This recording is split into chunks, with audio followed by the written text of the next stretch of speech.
Now we'll take a look at how to use the keyframe tool. This is gonna allow you to set your sticker, photos, videos, and even text to move around on your video itself on its own when you set it up correctly. So let's go ahead and begin.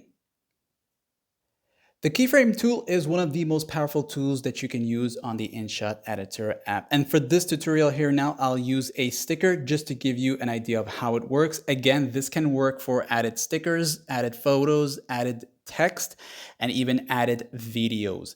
So I'll use a sticker here, and we're gonna go ahead and use the clock that you saw earlier just to give you an idea of how it works, okay?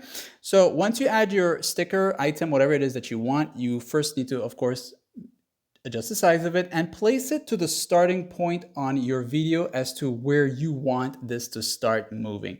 So for me, I want it to start moving from the top left here. The next thing is now to set the time duration as to how long you want this item here to play about automatically on its own with the keyframe tool. So you could go ahead and have it start from the beginning and just have it set to play maybe about up to halfway of your video or so.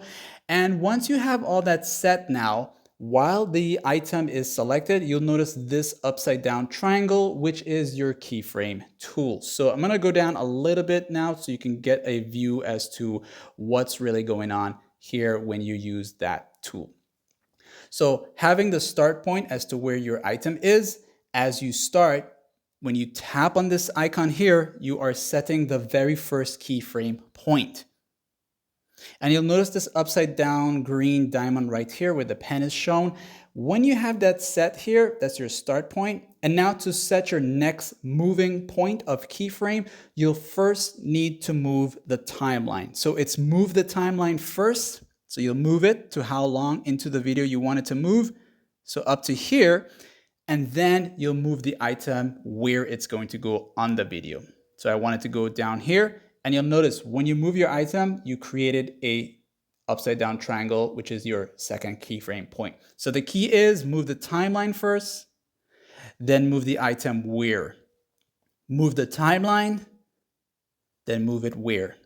And you keep repeating it until you reach your destination on the video itself.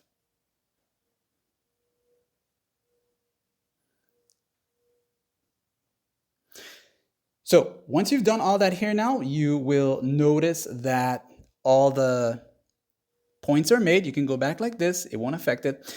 And now you can go ahead and play it and you'll see it's gonna follow every point you have created. So you do that and now your sticker is moving. And again, this will work for text, pictures, and even inserted videos.